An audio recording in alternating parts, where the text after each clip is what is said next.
Hi guys! For today's video ay gagawa po tayo ng mango tapioca jelly drink. At ito yung mga ingredients natin. Gulaman, lutong gulaman na po yan. And then mangga, all-purpose cream, then tapioca, evaporada, and then kondensada.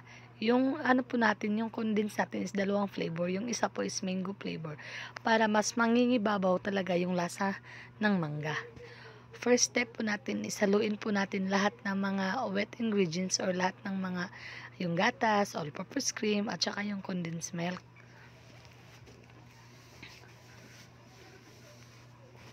Tapos haluin nyo po ng mabuti. Ayan.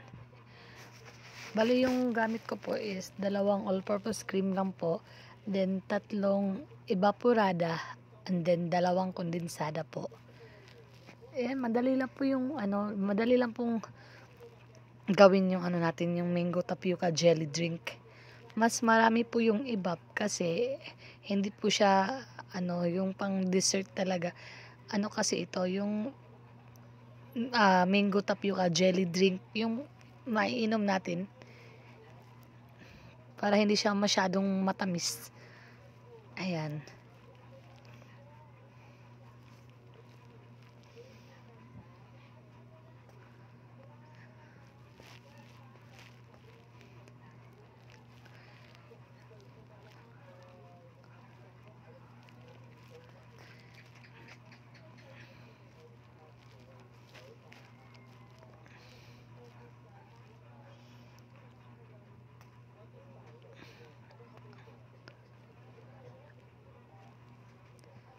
Yan, haluin po natin mabuti.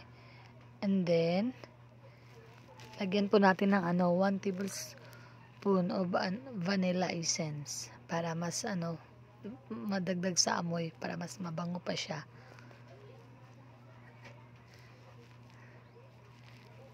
Ayan. Tapos, ito na yung ilalagay na natin yung lutong tapioca. Ayan. Bali yung ko po niyan is mga 2 cups po. 2 cups na hilaw. Tapos ako na ang nagluto. Sobrang dami nga niyan eh. Dapat sana yung na lang, yung ginawa ko is 1 and 1/2 cup lang sana. Ayan. Haluin po natin ng mabuti. Pasensya na po ang ingay ng aso sa kapitbahay. My gosh. Ano ba yan?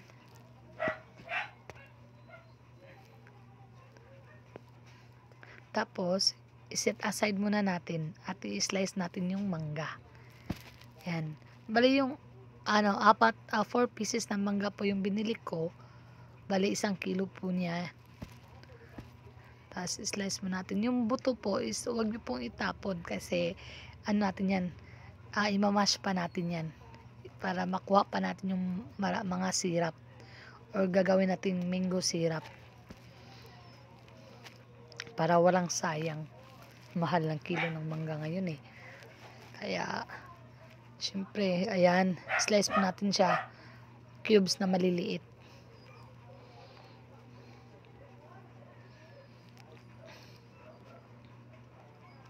I don't know why I'm only one call away. I'll be there to save the day. Superman got nothing on me. Ayan. Mas madali kung gamitan natin ng baso. Pwede rin kutsara.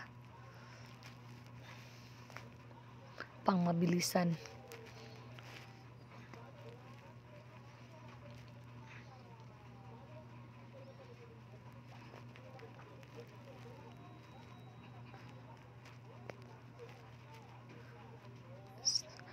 I can read your mind and I know your story. I see what you're going through. Yeah. And then next po is yung buto ng mangga. Ayan na po yung natin, mango cubes. Ayan. kunin natin yung sa sa gilid. Sayang eh. May marami pa tayong makukuha niyan na mga mango syrup. Gagawin pa natin yan ng mango syrup.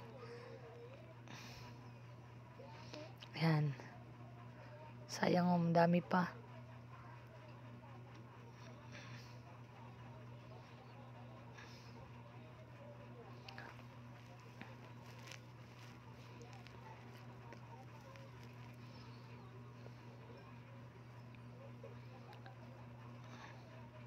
Yan, ito na po yung galing sa buto ng ating mangga. Yan, 'di ba? Madami.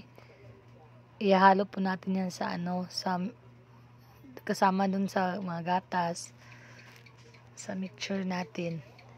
At ito naman yung ating gulaman. Niluto ko na yan kaya hindi ko na sinali sa video para hindi masyadong mahaba. Madali lang gumawa ng yung gulaman. May instruction naman sa sa sachet kung paano lutuin.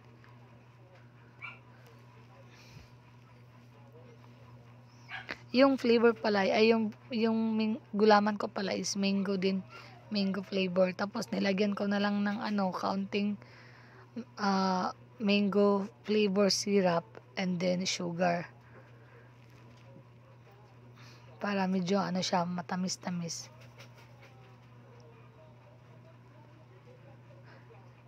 Madami yung nagawa kong gulaman. Yung isang lalagyan or container is nasa ref pa. Pinalamig ko muna. Bali, 2 ganyan yung nagawa ko. Kasi to sa shade din yung ginamit ko sa pagluto.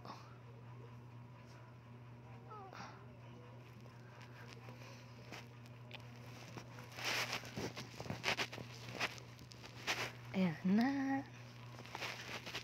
Tapos ito na.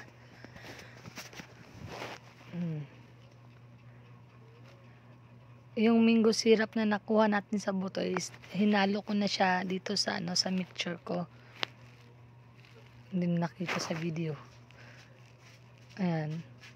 Tapos first po is lagay na muna natin sa gulaman. Gulaman muna and then mangga bago yung